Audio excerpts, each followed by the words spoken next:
Hello भक्तों, राधे राधे, हर हर महादेव। तो कैसे हैं आप सब? आई होप आप सब अच्छे होंगे। भक्तों, तो आज हम फिर से एक शिव पुराण की कथा लेकर आए हैं, जिसमें गिरी बापू जी ने बताया है कि शिव जी की पूजा किस प्रकार करनी चाहिए ताकि उसका हमें मन पूर्वक इच्छा अनुसार फल मिल सके। भक्तों कहते हैं वैसे तो शिव जी की पूजा बहुत अच्छी विधि विधान से करनी चाहिए। अगर जितना हो सके तो राज ढंग से करनी चाहिए, लेकिन अगर नहीं है तो गाय की दूध की शिव भक्तों के खीर खिलाने से भी बहुत तरह के लाभ मिलते हैं, इच्छाओं की पूर्ति होती है। तो चलिए सुनते हैं गुरु जी के द्वारा। तो वीडियो पूरा अवश्य देखें। राधे राधे, हर हर महादेव। तो आदि जगत गुरु शंकराचार्य ने कहा, राजोपचार पूजा न हो सके सोलोपचार करें, सोलोपचार पूजा न हो सके पंचोपचार करें, पंचोपचार न हो सके एकोपचार करें, वैराग्य उपचार करें। ये सभी शिव जी की अलग अलग पूजा है। राजाशाही ठाठ माठ से महादेव की पूजा करनी चाहिए। सोना चांदी हीरा मोती जवाहरियात श्वेतांबर पीतांबर लीलांबर, उसको कहते हैं राजोपचार। राजाशाही ठाठ माठ से पहले के राजा महाराजा ऐसे भगवान शिव का पूजन करते, सोना मोहर अर्पण करते थे। सोना चांदी हीरा मोती इतना जवाहरियात भगवान महादेव को अर्पण करते थे। अब तो कोई राजोपचार पूजा ही नहीं करता। अब तो एक बस जल का लोटा चढ़ाओ, इसमें सब कुछ आ गया। ऐसा नहीं होता है?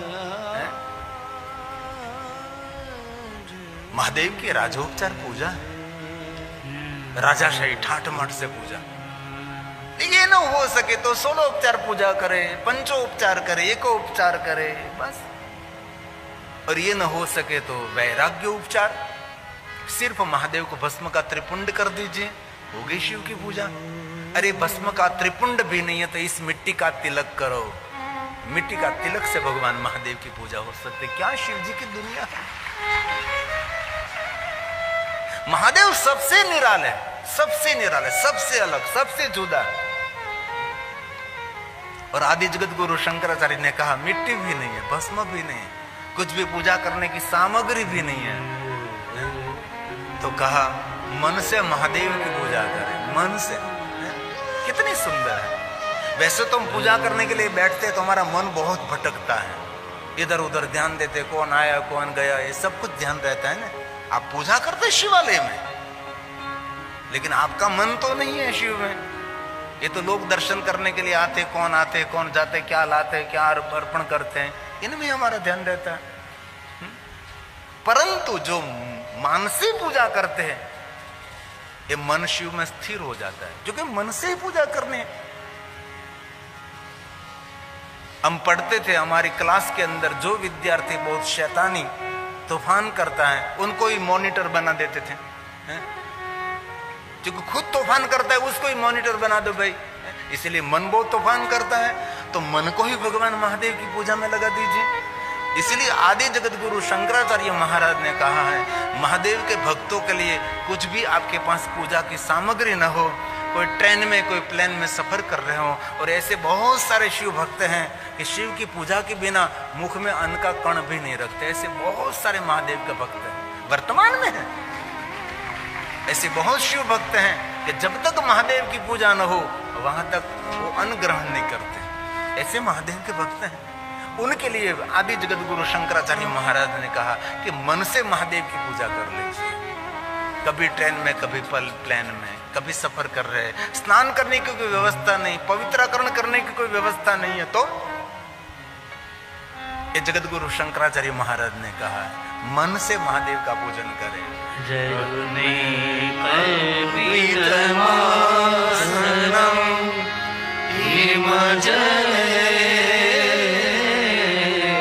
मन से जब भगवान महादेव की पूजा करो तब घर का जल नहीं, सामान्य जल नहीं, अरे गंगा जल भी नहीं, हिम जल, हिमालय के सरोवर पर जितने जितने सरोवर हैं उसका जल महादेव को अर्पण करे, उसको हिम जल कहते हैं। और ठंडा जल भी,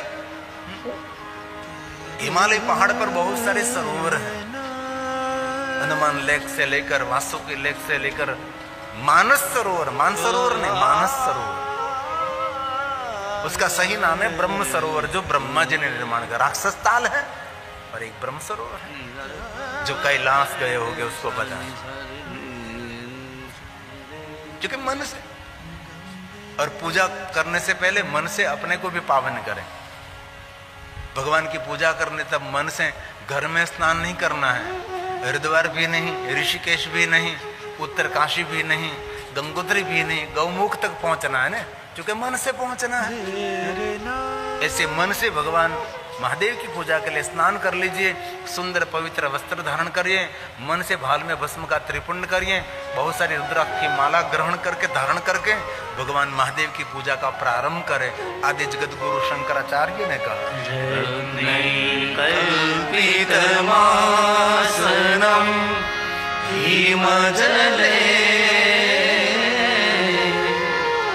स्नानं च दीर्याम्बरं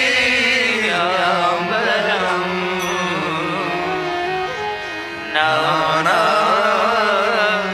रत्न विभूषितं मृगमदा मोदाकिदं चन्दनं जाति चंपक बिल्वपत्र रचितं पुष्पं च धूपं ददा दीपं देव दयानिधे पशुपते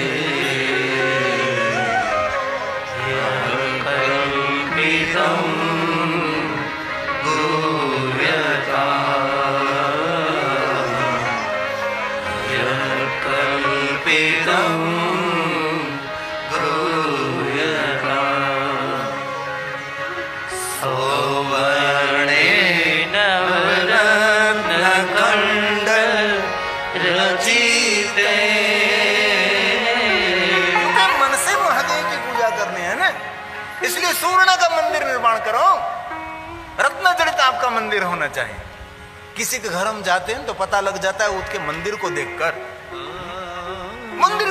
पता लग जाता है कि क्या है उसकी मानसिकता है। और मंदिर में घर भी कम, घर के मंदिर हैं उसके अंदर भगवान भी थोड़ा कम रखना चाहिए। आपके घर का छोटा सा मंदिर, इसमें कितने भगवान को आपने बिठाया है, कितने भगवान, पूरा मंदिर खचोखच बना है, इतने भगवान, इतने भगवान। और एक दूसरे को टेका देकर बैठे, आधार लेकर बैठे, एक दूसरे का आधार लेकर भगवान बैठते हैं। जैसे वर्तमान युग में सरकार को आधार लेना पड़ता है, और भगवान को प्रार्थना करो आने वाले समय में स्वतंत्र सरकार मिले, किसी का आधार न लेना पड़े।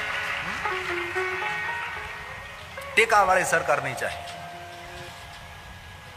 देखते हैं मंदिर में इतने भगवान, इतने भगवान, इतने भगवान, और धूप सड़ी की सड़ी, ये सब मृत बत्ती, बहुत सारा, ये कोई मंदिर है? और एक बात ये भी याद रखिए, बंद घर में, बंद मंदिर में अगरबत्ती एक खतरनाक है।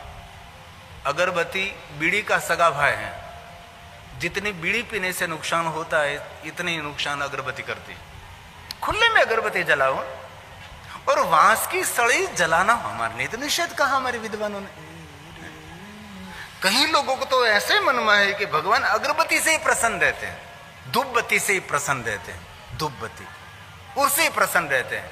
और भगवान के मंदिर जाते हैं, हनुमान जी के मंदिर जाते हैं, तो पूरा पैकेट अगरबत्ती का, धूप बत्ती का तोड़ते हैं, पूरा पैकेट, और पूरा पैकेट जलाते हैं, ऐसे ऐसे पूरा पैकेट जलाते हैं। बाद में ऐसे करके भगवान को नाक की ओर रखते हैं। ऐसे भगवान धूप से,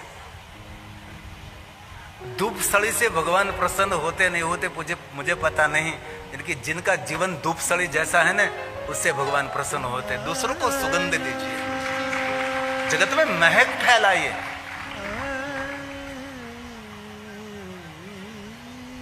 तो घर का मंदिर आपका कैसा होना चाहिए, उन पर भी बहुत बड़ा विज्ञान है।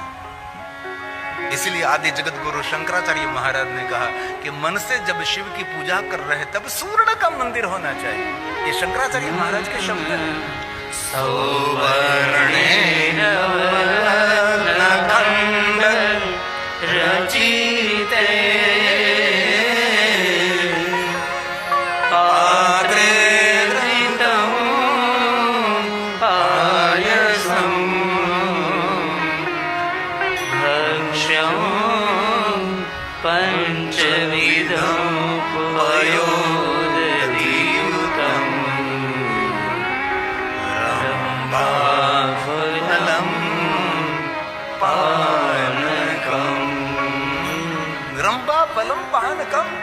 दधियुतम, दूध में से बने हुए पकवान महादेव को अर्पण करें और विशेष प्रकार से महादेव को खीर का नैवेद्य अर्पण करें। और कभी अवसर मिले तो महादेव के भक्तों को खीर का भोजन कराना चाहिए। गाय माता का दूध हो और चावल युक्त, इसमें बहुत सारी औषधि डालकर सुंदर खीर बनावे और महादेव के भक्तों को खीर का भोजन करावे। शिव महापुराण ग्रंथ में कहा है कि जो महादेव के भक्तों को खीर का भोजन कराते हैं ना, उसके परिवार में, उसके कुल में दरिद्रता नहीं जाती, निर्धनता नहीं जाती, दरिद्र होना चाहते। जो भगवान महादेव के भक्तों को खीर का भोजन कराते, शिव जी के निवेद्य में खीर,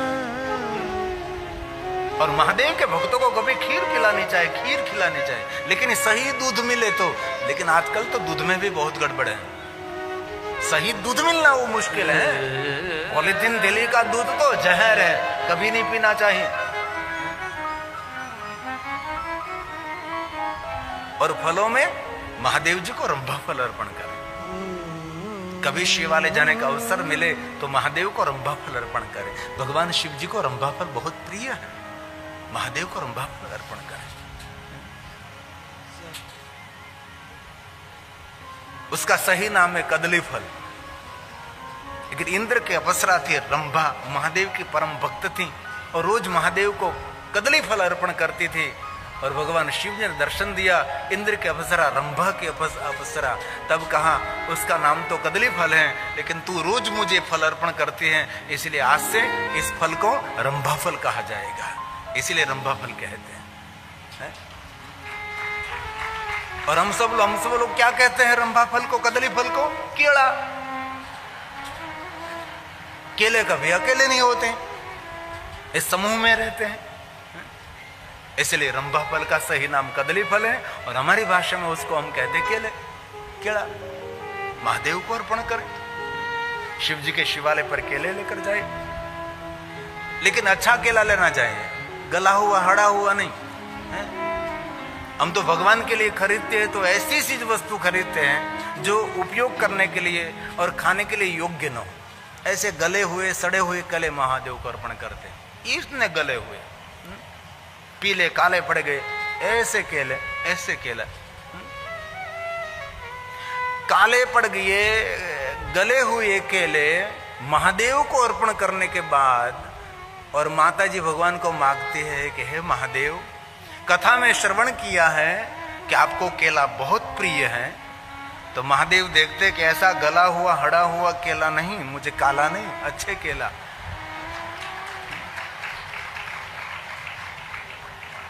इसलिए रुष्ट पुष्ट केला हो ऐसा महादेव को अर्पण करें। और गले हुए सड़े हुए काले केले महादेव को अर्पण करके काला केला, गला हुआ केला, और फिर से मांगते हैं महादेव मेरे बेटे के घर बेटा देना। तो भगवान महादेव केले के सामने देखते हैं, गला हुआ सड़ा हुआ मिलेगा। इसलिए भगवान के लिए जो कुछ अर्पण करते हैं सही वस्तु अर्पण करें, ठीक से वस्तु अर्पण करें। इसलिए मन से महादेव का पूजन करें। कर चरणम, मुझे कुछ भी पता नहीं भगवान, हम तो बहुत सारी गलती करते हैं। कर चरण, कर चरण कृतं कायजं कर्मजं वा, कुछ भी नहीं जानते भगवान। श्रवणनयनजं वा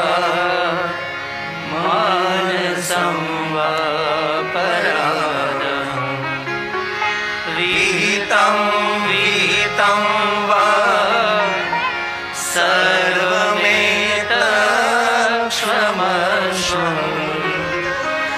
जय जय करुणाब्धे श्रीमहादेव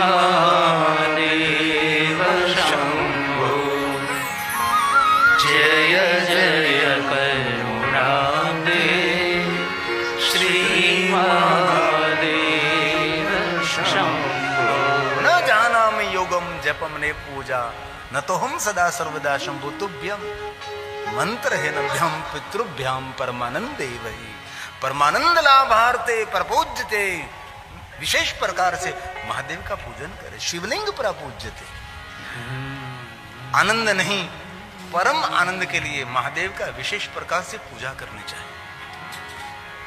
आचार्यों को आमंत्रित करके, जो विद्वान है, जो महादेव के परम भक्त हैं, जिनके पास महादेव की पूजा की विद्या है, ऐसे पवित्र ब्राह्मणों को आमंत्रित करके विशेष प्रकार से महादेव का पूजन करें।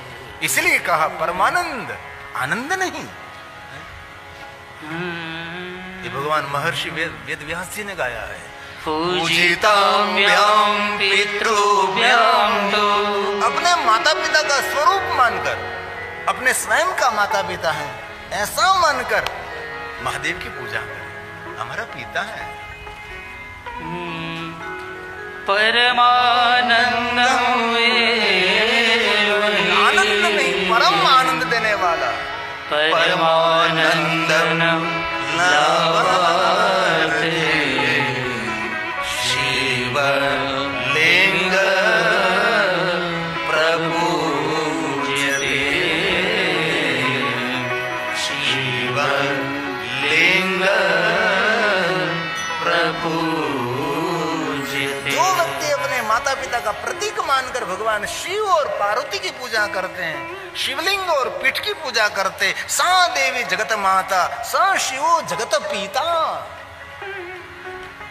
जैसे अपने माता पिता के घर में बेटा जन्म लेता है, पुत्र जैसे जैसे बड़ा हो जाता है, वैसे वैसे माता पिता का प्रेम बढ़ता जाता है। वैसे दिन दिन भगवान महादेव की पूजा करने से कृपा धिक्कम वर्धते, दिन दिन प्रतिदिन कृपा बढ़ती रहती है। इसीलिए रोज नित्य पूजा करनी चाहिए। हमारे घर में पुत्र ने जन्म लिया तो माता पिता का प्रेम है, और धीरे धीरे पुत्र बड़ा होता है तो माता पिता का प्रेम कम नहीं होता ना, माता पिता का प्रेम बढ़ता रहता है। वैसे जो नित्य नित्य महादेव का पूजन करते हैं, उन पर नित्य भगवान महादेव का कृपा बढ़ती रहती है। इसलिए नित्य महादेव का पूजन करना चाहिए। भगवान व्यास जी की आज्ञा है। सा देवी जगता माता, हमारी माँ जगत माता भवानी पार्वती है, और सशिवो जगत पिता, हमारे सबके पिता भगवान शिव है, हम उसके पुत्र हैं। पितरो शुश्रूषके नित्यं कृपा धिक्यं विवर्धते कृपा धिक्यं विवर्धते। दिन प्रतिदिन महादेव की कृपा की बढ़ती रहती है। बैठ जाइए, यहां ध्यान, इधर कुछ देखने का नहीं है। हमारी कथा में ऐसा हुआ था, ध्यान दीजिए, और कुछ देने के लिए तो नहीं है मेरे पास। एक कथा में बहुत बड़ा समूह था, तो सभी बहनें उठकर चली गई। कथा पूर्ण होने के बाद एक बहन बैठी रही। सभी आयोजक मित्र मिलने के लिए आए कि क्यों बहन आप बैठे हैं? तो कि शुरू कथा में इस सभी बहनों के समूह में एक बिच्छू निकला था, तो ये बहन ने उसके हाथ के नीचे दबा दिया। जब तक कथा शुरू रही वहां तक उसको दबाए रखा कपड़े से, क्योंकि जो कहे कि बिच्छू निकला तो ये भागकर कहां जाए पता नहीं। कथा पूर्ण हो गई। बाद में आयोजकों को कहा कि इसमें बिच्छू यहां है। एक कथा की सिस्टम है, एक कथा के अदब, एक कथा का संयम है। एक छोटा सा जीव जंतु निकला और आप खड़े होने भागते हैं। कृपा धिक्यम वर्धते हैं। और बहुत हृदय से कहता हूं, सबको महादेव की पूजा का अधिकार तो है ही। भगवान शिव जी के पास कोई छोटा कोई मोटा ऐसा नहीं, सबको अधिकार है, लेकिन पवित्रता प्रधान होनी चाहिए। शिवालय के गर्भगृह में 2 व्यक्ति जा सकता है जो संपूर्ण पवित्र है, अनटच वस्त्र जिन्होंने पहना है। कोई सांसारिक कार्यों में जिन्होंने कोई वस्त्र का धारण नहीं किया, ऐसे वस्त्र पहनकर, कोरा वस्त्र, और दूसरा भीगे वस्त्र, पहले नहाया और नहाई, ऐसे वस्त्र पानी से गलता हुआ वस्त्र, 2 व्यक्ति पूजा कर सकता है। बाकी सब लोग भगवान शिव जी के शिवालय में गर्भगृह में जाकर पूजा नहीं कर सकते। ये सबके लिए नहीं है, अधिकार सबका है, लेकिन पवित्रता प्रधान है। इसलिए कहा ब्राह्मण क्षत्रिय वैश्य शूद्र व प्रतिलोमज। ब्राह्मण क्षत्रियो वैश्य शूद्र व प्रतिलोमज पूज्ये सततं लिंग तन्मन्त्रेण सादरम् तन्मन्त्रेण सादरम्। आदर के साथ मंत्रों के द्वारा महादेव का पूजन करें। और भगवान महर्षि वेदव्यास जी को हुआ कि सबको मैं शिव पूजा का अधिकार दे दो। क्यों नारी को क्यों नहीं? इसलिए जितना शिव पूजा का अधिकार पुरुषों का है, इतना अधिकार बहनों का भी है, नारियों का भी है। इसलिए भगवान ने कहा किम बहुन्केन किं बहुन्केन मनुष्यः स्त्रीणामपि तदान्यतः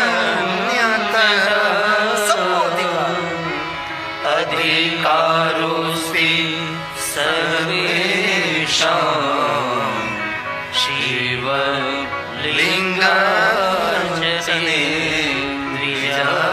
ब्राह्मणों शिवलिङ्गार्चने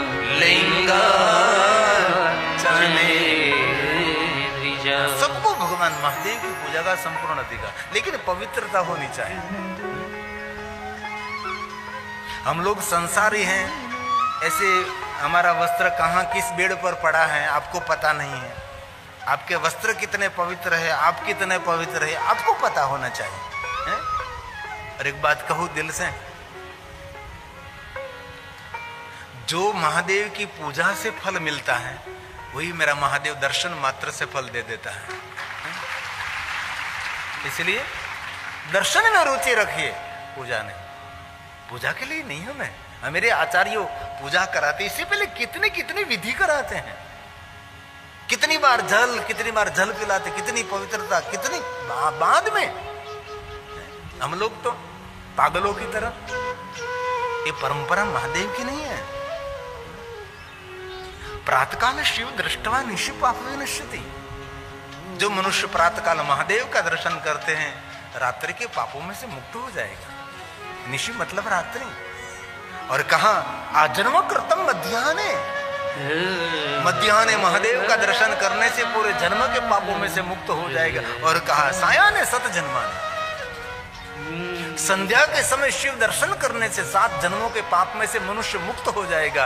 और जो कोई मनुष्य प्रातःकाल मध्याह्न संध्या 3 समय महादेव का दर्शन करते हैं, मेरु कंचन दत्ता नाम, मेरु पहाड़ जितना स्वर्ण का दान करे, जो पुण्य मिले वो पुण्य 3 समय महादेव के दर्शन करने मात्र से मिलते हैं। ये दर्शन की महिमा, इसलिए महादेव के दर्शन करें।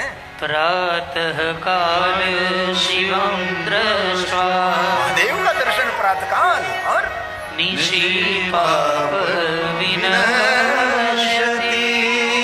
इसलिए समय मिले तो तीनों समय, जो आपके पास समय है तो तीनों समय महादेव का दर्शन। एक बात कहूं, अब घर से बाहर निकल रहे हैं, घर से बाहर पैर रख रहे हैं, नौकरी पर जा रहे हैं, दुकान पर, बिजनेस पर, ऑफिस पर, कहीं भी जा रहे हो, आपके घर में छोटा सा मंदिर है ना, सबके घर में है, एक कोने में भगवान विराजते हैं, उसको मिलकर जाए, भगवान मैं जा रहा हूं, जल्दी वापस आ जाऊंगा। और आप घर छोड़कर जा रहे हैं ना, और वापस लाने की जवाबदारी भगवान की रहती है। इसलिए वापस आने के बाद भगवान को मिलना है, भगवान में आ गया हो, ये भक्तों की दृष्टि होनी चाहिए, है ना? इसलिए महादेव का तीनों समय दर्शन कर, 3 समय दर्शन न हो सके तो एक समय, एक टाइम, ये न हो सके तो 7 दिन में एक बार, सोमवार के दिन, ये न हो सके तो महीने में एक बार, त्रयोदशी, प्रदोष, और महीने में एक बार न हो सके तो 12 मास में एक बार, राजराजति महाराजति महाशिवरात्रि कभी नहीं भूलनी चाहिए महाशिवरात्रि। और भगवान शिव जी ने स्वयं ने वचन दिया है कि जो कोई मनुष्य नित्य मेरा पूजन न कर सके, मेरा दर्शन न कर सके, वो महाशिवरात्रि के दिन मेरा दर्शन करे, मेरा पूजन करे, तो पूरी साल मेरी दर्शन और पूजा का फल एक महाशिवरात्रि के दिन में दे देता हूं। ये महाशिवरात्रि है। शिवरात्रि समानास्ति, महाशिवरात्रि जैसी कोई रात्रि नहीं है। जीवन का मंगल करने वाली, अज्ञान का नाश करते, ज्ञान का उदय करती, वही महाशिवरात्रि। मोक्ष देने वाली रात्रि महाशिवरात्रि है। 12 महीने एक बार, 12 मास में एक बार शिवरात्रि समानास्ति। कभी भूलना नहीं चाहिए महाशिवरात्रि है। और महाशिवरात्रि के दिन मौन रहना चाहिए, शोर नहीं, पूरी रात शोर नहीं करना है, शांत रहना है। इसलिए महाशिवरात्रि के दिन घनघोर जंगल में चले जाओ, कोई एकांत है, निरव शांति है, जहां निर्जन है, निर्जल नहीं निर्जन, जहां कोई जन नहीं है, कोई व्यक्ति नहीं है, जहां जल है लेकिन कोई जन नहीं है, ऐसे स्थान पर बैठकर महादेव का पूजन कर, शोर नहीं, पूरी रात्रि। ऐसा नहीं, शिवरात्रि तो मौन की रात्रि, ध्यान की रात्रि, योग की रात्रि है। शिव महापुराण ग्रंथ में तो कम कहा, लेकिन दक्षिण भारत के जो ग्रंथों में कहा महाशिवरात्रि के लिए, उसके समान कोई रात्रि नहीं है। शिवरात्रि समानास्ति व्रतानां उत्तमं व्रतम्। दुनिया का एक भी व्रत आपसे न हो सके, लेकिन महाशिवरात्रि का व्रत करो, सभी व्रतों का फल मिलेगा। इतने व्रत हैं, जीवन पर्यंत व्रत करते रहे तो भी व्रत कोई कम नहीं होने वाला, इतने व्रत हैं। लेकिन सभी व्रत हम नहीं कर सकते, महाशिवरात्रि का व्रत करने से सभी व्रतों का फल मिलता है। इसीलिए कहा एक व्रत करने से सभी व्रतों का फल, ज्ञान का उदय करने वाली रात्रि, ज्ञान तो अज्ञान तो मोक्ष देने वाली, कृत्वा मोक्षम्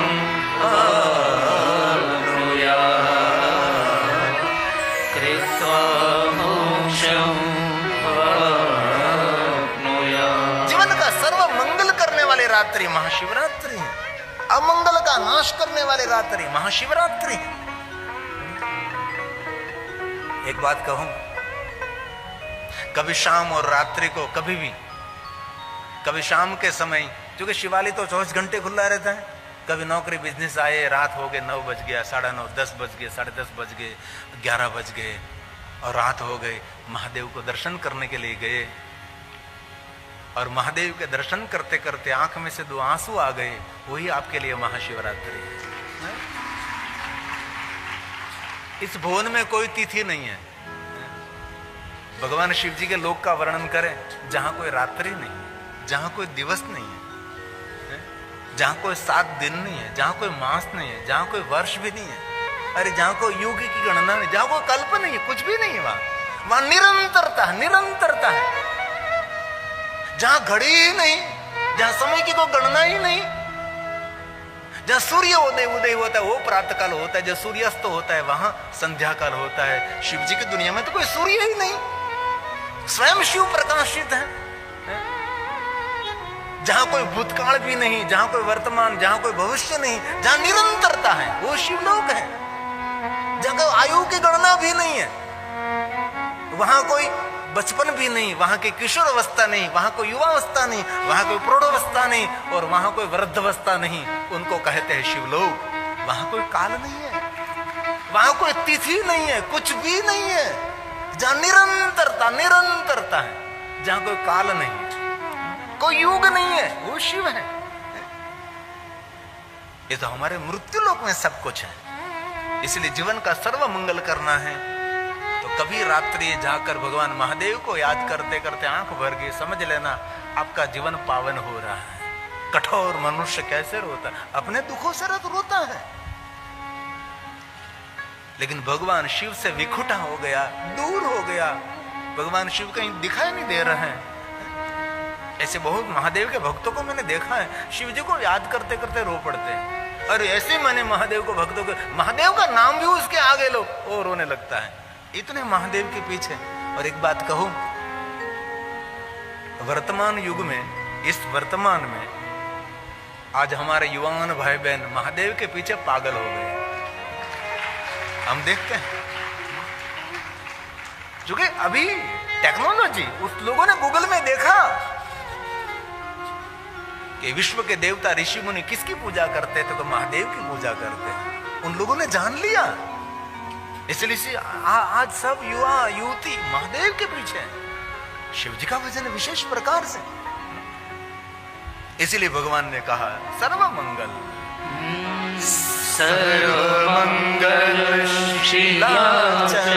जीवन का सर्व मंगल करने के लिए महादेव सर्वमंगल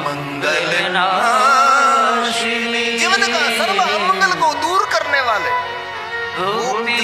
मुक्ति प्रदाते मुक्ति और मुक्ति देने वाला, सत्यम सत्यम वचने। भगवान ने कहा मैं सत्य कहता हूँ, सत्य कहता हूँ। सत्यम सत्यम वचने। इसलिए महाशिवरात्रि मेरा महादेव दिवस का देव नहीं, रात्रि का देव। शुक्ल पक्ष में नहीं, कृष्ण पक्ष में। शिव जी की सभी पूजा की महिमा कृष्ण पक्ष में रही, शुक्ल पक्ष में नहीं। ये महादेव की विशेषता, क्योंकि शिव ज्योति है, शिव प्रकाश है, शिव ज्ञान है। शिव हमारा प्रारंभ भी है, शिव हमारा मध्य भी है, शिव हमारा अंत भी है, और शिव हमारे जीवन का अनंत भी भगवान शिव है। इसलिए शिवरात्रि समनास्ति वर्तपापक्षयो वहम। शिवरात्रि समं नास्ति, उसके समान कोई रात्रि नहीं है, महाशिवरात्रि समान। इसलिए महाशिवरात्रि के दिन जितेंद्रिय रहना, मौन रहना। वाणी का मौन तो सरल है, लेकिन विचारों का मौन वही सच्चा मौन है। लेकिन विचारों से तो मौन रह ही नहीं सकते हम।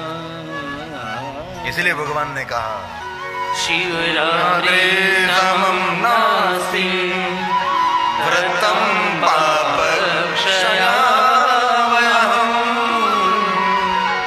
यत् कृत्वा सर्वपापेभ्यो। जितने पाप किए हैं मुच्यते नात्र संशयः। जीवन के सभी पापों को दूर करने के लिए महाशिवरात्रि है। मुच्यते नात्र संशयः। ये भगवान महादेव की कथा है।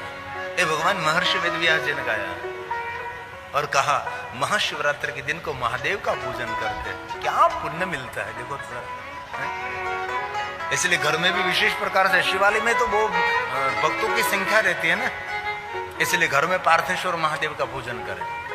और घर में जो शिवलिंग रखते हैं उसको कहते हैं चलित शिवलिंग। घर में जो छोटा सा शिवलिंग है उसको चलित शिवलिंग कहा गया है। सामने बैठकर उसकी पूजा कर सकते हैं। उसकी महिमा विशेष प्रकार से ब्राह्मणों को आमंत्रित करे, पढ़े लिखे ब्राह्मणों को, और विशेष प्रकार से अपने घर में ही महादेव का पूजन करे। और दिल से कहता हूँ, शिवालय में महाशिवरात्रि के दिन बहुत सारे भक्तों की संख्या होती है। अपना घर ही शिवालय बनाइए, महाशिवरात्रि के दिन अपने घर में ही महादेव का पूजन करें।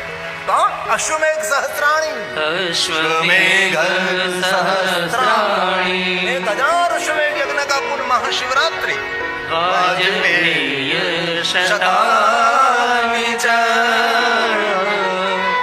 प्राप्नोति तत्फलं सर्वं। सभी फल नात्र कार्य विचार।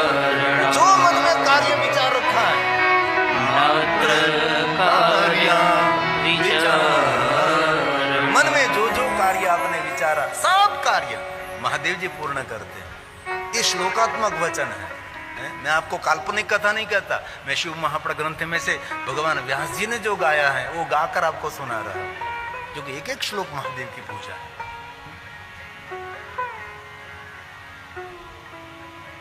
अगले साल हमारी महाशिवरात्रि कथा फरादी कच्छ में थी। भूत और भविष्य ऐसी कथा का आयोजन नहीं हो सकता। और इस महाशिवरात्रि की कथा, इस साल की महाशिवरात्रि हमारी सूरत में थी, और इस सूरत में कथा का मुहूर्त लेने के लिए पधारे थे हमारे ओम जी, सोनी परिवार और पूरी टीम, शिव परिवार समिति सब आए थे सूरत की कथा मुहूर्त लेने के लिए। भावना बहन और जयंती भाई ने कथा का आयोजन किया था। वन मैंने एक परिवार ने आयोजन किया था। और भगवान ने कुछ दिया है ना, तो ऐसा कुछ करते रहो। बहुत सारे अपने बेटे के विवाह में करोड़ रुपए का खर्च करते हैं, अपनी बेटी के विवाह में कितना ही खर्च करते, कोई याद नहीं रखता। लेकिन आपने अपने गांव में कथा की ना, तो पूरा गांव आपका जय जयकार करता है कि आपने हमको लाभ दिया। अरे मेरे जजमान श्री को प्रणाम करते, पूरा गांव सम्मान करते हैं कि आपकी वजह से हमको भगवान की कथा का अवसर मिला है। अभी तक हमने कहीं नहीं देखा आपके बेटे के विवाह में 2 करोड़ का खर्च कर दिया, पूरा गांव सम्मान करने के लिए आ गया। बेटे के विवाह में 3-3 करोड़ का खर्च कर दिया, पूरा गांव आ गया सम्मान करने के लिए। पूरा गांव ने याद रखा, कभी नहीं है। लेकिन छोटी सी भगवान महादेव की कथा करो, अथवा भागवत कथा, राम कथा, कोई भी कथा, पूरा गांव आपका आदर करेगी। इसलिए भगवत कार्य करना चाहिए। और ये कथा पूर्ण करके मैं जा रहा हूं किड़िया नगर कच्छ में। इतनी भव्य दिव्य महादेव की कथा का आयोजन है, भूत और भविष्य कोई देख भी नहीं पाता, इतनी सुंदर महादेव की कथा। गए साल हमने फरादी में कथा की थी महाशिवरात्रि की। तो हमारे कारा ज्वेलर्स दुबई वाले हमारे अनिल भाई थे, जन्म से ब्राह्मण थे। ये जो आप देख रहे हैं, ये कथा का आयोजन है। ये कथा एक व्यक्ति ने आयोजन किया था। ये 12 ज्योतिर्लिंग से शिवालय निर्माण किए थे। ये कथा है, ये भगवान की कथा है, टेलीविजन में जो देख रहे हैं।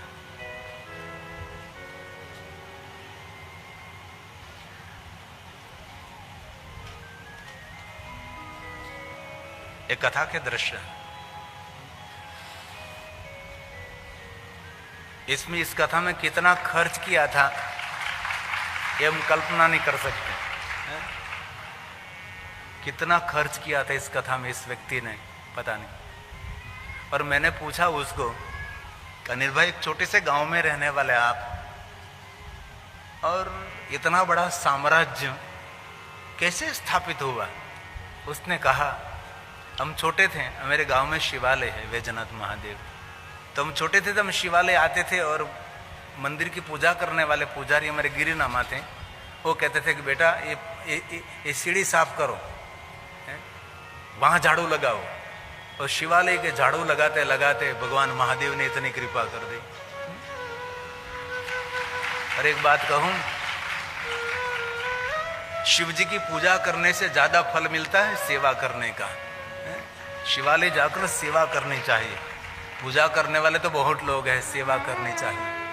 हमें राधा स्वामी वाले बहुत सेवा करते हैं ना, जूते चप्पल की सेवा करते हैं, जूते साफ सब करते हैं। मैंने राधा स्वामी परिवार को देखा है, बहुत सेवा कार्य करते हैं लोग। कभी सुवर्ण मंदिर, हमारे गुरु नानक जी साहब, सिख परंपरा, गुरु ग्रंथ साहब, कितने बड़े बड़े घर वाले लोग सेवा करते हैं। सेवा करनी चाहिए, पूजा नहीं, सेवा। लिंग पुराण में तो कितना बड़ा महात्मा है। इस साल जो ये कथा पूर्ण करके मैं किड़िया नगर जा रहा हूँ, दिनेश भाई राठौड़ इस कथा का आयोजक है, एक व्यक्ति आयोजक हैं।